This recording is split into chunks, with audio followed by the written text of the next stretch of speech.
Hello foodie friends, welcome back. We're going to investigate another little cookbook based on some literary classics and the recipes that inspired them and see how good this turns out. Now, this is the first time I've cooked out of this cookbook, so I'm really excited. I've already got something really good and savory picked out for us to try. So let's go ahead and turn this camera around. We're just gonna go ahead and get started. So we have everything we need. Let's go ahead and get it prepared. First, we'll go ahead and peel and dice our onion. And let's go ahead and slice our mushrooms before we move on to the raw meat.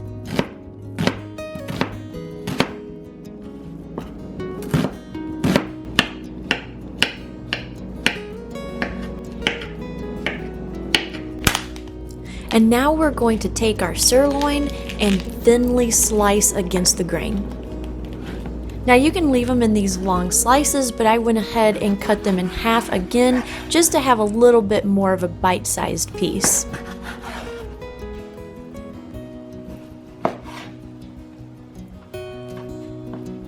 Then once you get everything prepared, we'll go ahead and move on to our skillet. Now first we'll melt pat 1 of 3 pats of butter, and then just brown your meat on both sides for about 5 minutes. And it already smells good, and we haven't even got to adding our onions yet.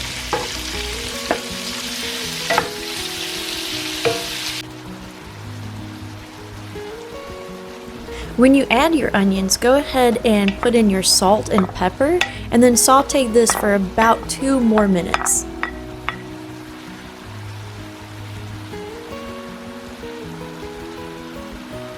And now our kitchen is really starting to smell good. Now you'll need to go ahead and remove this from your skillet because we're going to cook our mushrooms separately. Add your pat 2 of 3 pats of butter. And when that's nice and melted and sizzling, go ahead and add your mushrooms. You'll saute them for about 5 minutes before adding your meat and onion back to the pan.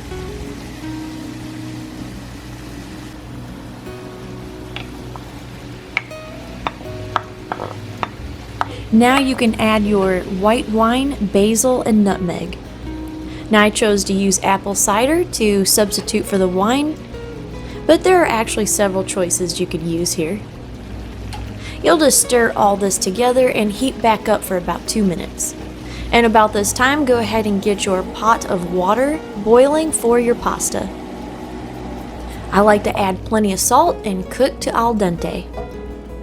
And now we're going to remove everything one more time. Go ahead and add your milk and flour to the drippings left in your pan. And you'll whisk this together until your sauce thickens. It should only take about a minute or 2.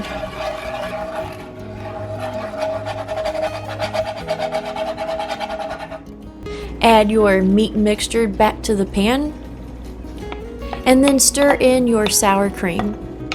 And about now, your mouth should really be watering. Go ahead and give that a good stir, and then we'll check our pasta.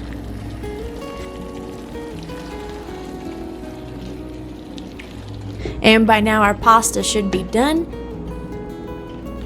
And the recipe called for 1 more pat of butter to add to that pasta. And after melting it together, we're ready to plate up and try a good meal.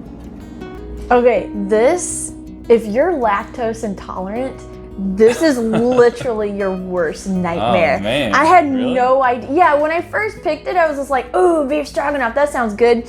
And it had the weird twist of having spinach pasta instead of regular. And I thought, let's do that. But then the copious amounts of dairy in this. Oh, wow. Yeah, is your sour cream, your milk, your 3 pats of butter is pretty intense. Oh, so let's go ahead and dig in.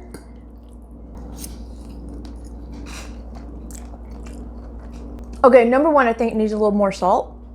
I could see that. But I'm a little bit of a salt fiend. I need to slow down on that. So that's probably just my preference. I I don't think I would actually add salt necessarily. Right, yeah, he's not. Right. I can taste like a little bit like of a acid. Yeah, that's the cider vinegar. vinegar. Instead of the white wine, we substituted. Okay, but I like that aspect of the flavor. Like it's not it's something that I didn't expect. Yeah, because I've never really had that in a stroganoff. Like for me, like most beef stroganoff kind of ends up being sort of bland. Yeah, you know what I mean. Like it's really hard to get a ton of flavor in there, but I think this one does better than most. Oh, okay. Now here's the weird thing. I was actually a little bit torn. Really? Yeah, I was thinking, do I like this? Now, Mom makes a beef stroganoff that I absolutely love. I grew up with it. Yeah. So it's hard to kind of beat that first, like, childhood favorite dish from your mother. Right. Kind of thing. That's what you think beef stroganoff is supposed to taste like. I grew up with it that way. Yeah.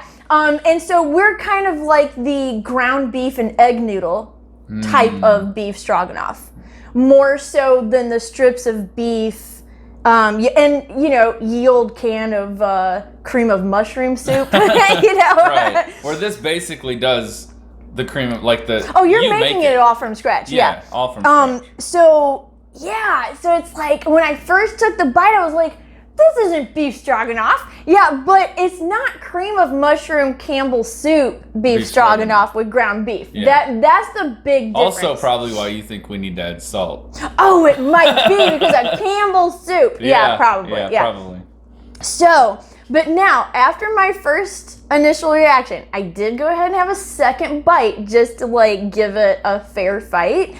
And while I can't tell a difference between like the spinach pasta and like any other regular pasta that you might use, maybe it would be closer to like a whole wheat pasta. Yeah, that's it. It's a little more dense. Yeah, it's a little more dense than like a typical white pasta. Right. Okay, I'm gonna say what would your score be? I'm just curious. I would say this is better than most beef stroganoff I've ever had. Oh, okay. So now I usually make 4.5. I usually make the your mom's. Yeah, I usually make mom's. So you like it better than like the ground beef and the egg. I mean, which is fine. That's good. If it keeps me from sleeping on the couch, then no. No, it's fine. I mean. I can see because you've got your beef, onions, and mushrooms is really the trifecta. Right. You know, you can't beat that umami and that pairing of savoriness that goes into a dish like this. I'm going to go ahead, I'm going to give it a 4 because for me, I don't know. It's just that one stroganoff. It tastes like it doesn't taste like childhood. Yeah. Yeah, it just doesn't. So it's going to get a 4 for me, but that's still a really high that's still score. A good score. Yeah. And it's only because of nostalgia that it got, for me, that it gets knocked down. So I would definitely try this. I think it's very good. Yeah. This would be a great dinner. I mean, I don't know if this would be like a weekday dinner because, you're coming home from work. You're having to scrape it in and out and out of the pan like several different times. But this is something like you could... As opposed to, like, let's say the fried fish of last week. Oh, yeah. As opposed to that, this is something you could have in the fridge and warm up repeatedly. Oh, and it big time. It's something that kind of could get better as the days go by, like a stew or a chili. This would be really good for meal prep. Right. Now, in terms of the cookbook, I actually only paid a few dollars for this used. So for me, it's worth it. Yeah. Because I like literary classics. I read we both read quite a bit. And so I think it's kind of cool to like be able to look up a recipe from a book that you're reading and kind of eat something that they mentioned in there. I just like that idea. Now, there's no pictures in it, so for some people that might be a deal breaker. However, what it does have is a very wide variety of recipes. So you've got everything from international to just straight up American to all kinds of different things. And I actually really like that about it because you're not going to get bored with this cookbook. You're going to be able to pick out several different things that may be able to kind of push you into a more, maybe into a taste that you might not have tried before. Yeah. So that's kind of cool about it. I like that. I also like the fact that it's got like a wide variety of books that it pulls from. This isn't just like, you know, what? Oh my God. There's a cat climbing up my that leg. smells this dish and it's begging, is trying to get into Mitch's lap right now, just trying to get to it. But no. But anyway, it has a wide variety. So it's not just like, you know, Jane Eyre and, you know, Ulysses and all this other. It's not just like British cooking. It's not just, it's a multi-international. So we're gonna go ahead and give this a pick up, and we'll cook out of this one more time too with the tea time series, and we'll see. I have high hopes for that one. It looks really good. So there you go. We finished our beef stroganoff and kind of went down a little bit of a nostalgia lane, but we're gonna go ahead and keep on sort of on our track.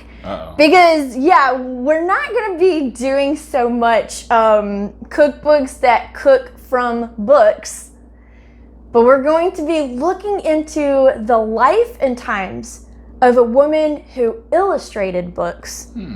And I'll just give you one little hint. I saw a documentary about her on Amazon Prime, and it immediately sent me into a rabbit hole on the internet. And I picked up quite a few books from her, and just a fascinating little lady. Now, she's passed away now, but she had a very, very long life of eccentricities that we will look into and cook from her cookbook. So stay tuned for that because it's going to be really cool. And thanks for watching this time. We'll see you then. Bye. If you like this video, make sure to hit the like button and hit the subscribe button for future videos. In the meantime, here are 2 videos you may enjoy. Thanks for watching.